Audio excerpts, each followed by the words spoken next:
Hey guys, welcome back to ICSE Topper Talks, and today we're going to be talking about how I scored 95 plus in ICSE economic applications and how you can too. तो आज मैं आप लोग को दूंगी एक real strategy, no fancy notes, no tuition secrets, just the right method जो आपको कंसिस्टेंटली अप्लाई करना होगा। सबसे पहले लेट्स टॉक अबाउट इकोनॉमिक्स को यूजुअली लोग कैसे पढ़ते हैं। वो हर चैप्टर को सेम तरीके से पढ़ते हैं, सेम टाइम देते हैं, सेम मेथड अप्लाई करते हैं और सेम एफर्ट लगाते हैं, जो कि एकदम गलत है। इससे क्या होता है कि उनका मेमोराइजेशन ब्लाइंडली होता है, वो डायग्राम स्किप कर देते हैं और कुछ ऐसे क्वेश्चन जो उन्होंने बहुत अच्छे से प्रिपेयर भी किए होते हैं उनके अकॉर्डिंग, उसमें भी मार्क्स गवा देते हैं। फिक्स इसका ये है कि आपको हर चैप्टर को एक क्लियर स्ट्रैटेजी से फॉलो करना है, चैप्टर्स को डिवाइड करना है थियोरी, कॉन्सेप्ट्स और डिफिकल्ट में, और हर सेक्शन को डिफरेंट अप्रोच देनी है। मेरी स्ट्रैटेजी क्या थी? सबसे पहले गाइस, बिफोर वी कंटिन्यू, मैं आपको बोलना चाहूंगी कि you have the 100 marks for practicals and 100 marks for theory. तो ये तो पूरी स्ट्रैटेजी आपकी थ्योरी की है। 100 मार्क्स फॉर प्रैक्टिकल आपको अपनी मुट्ठी में रखने हैं, you need to get that fully. 9900 से कम आपको नहीं मिलना चाहिए, वरना it's really going to affect your marks, क्योंकि अगर आपकी थ्योरी बहुत बुरी भी जाती है तो practicals gonna manage it out, average it out, तो you need to have good marks in it. Alright, and if you are aiming for 95 plus, तब तो फिर आपकी बहुत ही जरूरी है, बिकॉज जरा जरा से मार्क्स में भी बहुत फर्क पड़ जाता है। Anyways, let's get back to the core strategy. Textbook only. मैंने सिर्फ और सिर्फ अपनी टेक्स्ट बुक से पढ़ा था, जो हमारे स्कूल में बुक चल रही थी। वो मैं डिस्क्रिप्शन में मेंशन कर दूंगी कि जो बुक हमारे में चलती थी बहुत ही अच्छी बुक थी। Language was very good. मैंने कोई एक्स्ट्रा नोट्स नहीं लिए, कोई शॉर्टकट्स नहीं लिए। सेकंड, मैं एग्जैक्ट डेफिनेशंस लर्न करती थी 9th एंड 10th में। 9th में तो definitions were very important. 10th में we did definitions, but they were not that unnecessary. But yes, of course होते हैं, जरूरी होती है। ठीक है, I memorise them word to word. फिर स्मार्ट मेमोराइजेशन, रेक्टिफिकेशन तो मैं करती थी, लेकिन अंडरस्टैंडिंग के साथ। उसके बिना करोगे तो you are just gonna be mugging up everything, and that's not nothing, that's something that you don't want. Then past year papers. Past year papers बहुत जरूरी होते हैं, नॉन निगोशिएबल होते हैं, उनसे आपको पैटर्न रिकग्निशन समझ में आता है। और जब आपका कोर्स कंप्लीट हो जाए तब आप उसको हर वीक प्रैक्टिस करिए। और मैं तो कहती हूँ होम एग्जाम्स के लिए भी अगर आपको पास्ट ईयर पेपर्स मिलते हैं तो you should go for them and attempt those as well. हमारी टीचर हमें हमारे होम एग्जाम से पहले पास्ट ईयर पेपर्स देती थी for the home exams as well, उनसे भी हम प्रैक्टिस करते थे। तो I had no fancy notes but just the right method. अब मैं बात करती हूँ इकोनॉमिक एप्लीकेशंस की। इवन तो इकोनॉमिक एप्लीकेशंस एक सब्जेक्ट है, लेकिन इसके चैप्टर्स एक जैसे नहीं है। इसके 3 डिस्टिंक्ट चैप्टर टाइप्स है, जिसमें सब में अलग अलग आपको अप्रोच देनी है। सबसे पहले बात करेंगे थ्योरी बेस्ड चैप्टर्स, जो एकदम डायरेक्ट होते हैं, टेक्स्ट बुक ड्रिवन। इसमें आपको बस मेमोराइज करना, और इसमें मार्क्स आपके बहुत आसानी से आते हैं। फिर हमारे हैं concept based chapters. Concept based chapters में आपको रियल वर्ल्ड अंडरस्टैंडिंग चाहिए मेमोराइजेशन से पहले।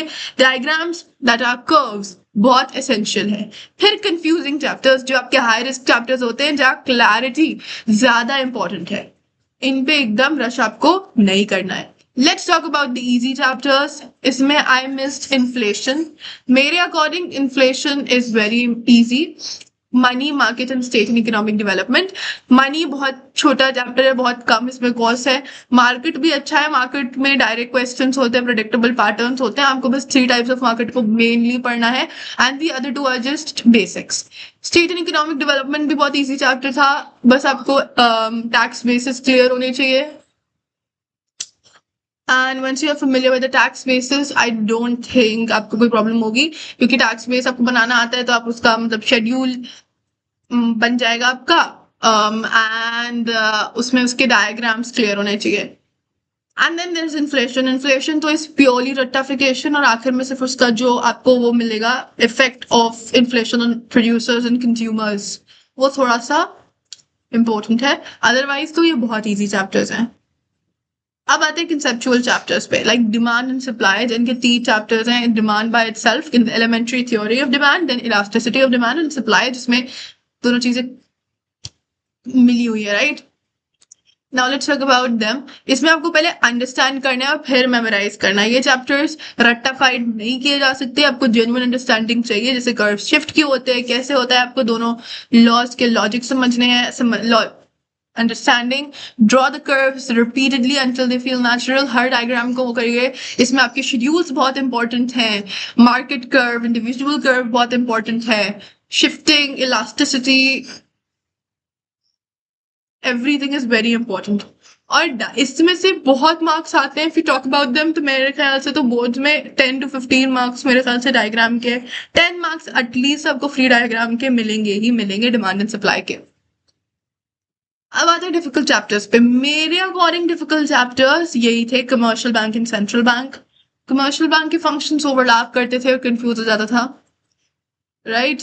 इसके इतने टाइप ऑफ फंक्शंस थे, हमारे में एजेंसी फंक्शंस आया था, and that really confuse the hell out of me in the board exam. Central bank I think पूरी इकोनॉमिक एप्लीकेशंस का टफेस्ट चैप्टर था। उसमें जो हमारा CRR था, CSS, LRR, or I don't even remember, but that was the most confusing part, जहाँ पे we studied about the qualitative and quantitative method of credit control. That is very important. तो दोनों को बहुत अलग अलग और केयरफुली पढ़ना है। इन चैप्टर्स को स्किप मत करो, ये इंपॉर्टेंट है और अच्छे खासे मार्क्स इसमें से आते हैं। अब बात करते हैं आंसर राइटिंग स्ट्रैटेजी की। देखिए, आई टॉक टू यू, अभी मेरे बोर्ड के रिजल्ट्स नहीं आए हैं, but my home exam marks from 9th to 10th completely were always around 96, 97, 98, 99. इसके अलावा सिर्फ मेरे फर्स्ट प्री बोर्ड में मेरे 94 आए थे, which I'm talking about theory without practical, only theory. और फिर मेरे सेकंड प्री बोर्ड में वापस 98 का जंप हो गया था, राइट? तो आप मेरे को ट्रस्ट कर सकते हो। नाउ आपको क्रिस्प डेफिनेशन लिखनी है, बोल्ड हेडिंग देनी है, नंबर और बुलेट पॉइंट्स में एक्सप्लेन करना है। डायरेक्टली पैराग्राफ में नहीं लिखना है, ये बहुत पुअर प्रिपरेशन होगा और प्रेजेंटेशन भी आपकी अच्छी नहीं जाएगी। आपको एग्जामिनर की अटेंशन लेनी है। अब मैं बात करती हूँ प्रेजेंटेशन टिप्स की, जो मैं फॉलो करती थी, गेम चेंजर। हैंड राइटिंग और लेआउट बहुत इंपॉर्टेंट होते हैं, most of us know this and random students ignore it. सबसे पहले always use black pens for headings and definitions, उससे आपकी अचानक से एकदम वो स्टैंड आउट करता है। सेकंड, ब्लू पेन को एक्सप्लेनेशन के लिए यूज करिए, एक एकदम क्लीन कॉन्ट्रास्ट दिखेगा। इंपॉर्टेंट कीवर्ड्स को पेंसिल से अंडरलाइन करिए, like the economic terms. And then curves, जहां पे भी कर्व्स की इंपॉर्टेंस है वहां पे ड्रॉ करिए, चाहे वो डिमांड का क्वेश्चन हो, सप्लाई का क्वेश्चन हो, मार्केट का क्वेश्चन हो, और whatever so it may be. इसके मार्क्स आपके इजीली मिलते हैं। Final strategy, what actually gets you 95 plus? Strong memorisation, keywords, definitions, functions, सब टेक्स्ट बुक से आपको पढ़ना है, और 95 प्लस टारगेट आपका इजीली अचीव हो जाएगा with this consistent method. Second, past year papers. जैसे मैंने आपसे कहा, होम एग्जाम्स के लिए, बोर्ड एग्जाम्स के लिए, सबके लिए please practice every past year paper. Pattern जानिए जिससे आप क्वेश्चंस प्रिडिक्ट कर पाए। चैप्टर्स आपका 3 टाइप होता है, थ्योरी, कॉन्सेप्ट, डिफिकल्ट, सबको डिफरेंट अप्रोच दिए और master them. And finally, proper answer structure, definition, heading, points, यही स्ट्रक्चर फॉलो करिए every answer every time. And please follow the one source to study, just the ICSE textbook, no shortcut needed. Again, if you want, I can create videos explaining the chapters and I can tell you what fetches you marks and what doesn't. But for that, I would need your comments because such videos would be wasteless then, right? So I'd like you guys to comment down below if you want the explanation of the chapters in the sense of the importance of the topics and everything. And अगर आपको chapter समझने में problem होती है तो you can refer to YouTube, but again and again I tell you, learning के लिए, answer writing के लिए सिर्फ और सिर्फ अपनी ICSE टेक्स्ट बुक पे ही फोकस करें। ये एक ऐसा मेथड है जिसने मेरे लिए काम किया, ये मेरा खुद की स्ट्रैटेजी है जो मैंने आप लोगों के साथ शेयर करी है, तो you can adapt it based on your own strengths. ये मेथड मेरा है पर एफर्ट आपका रहेगा। Please use this to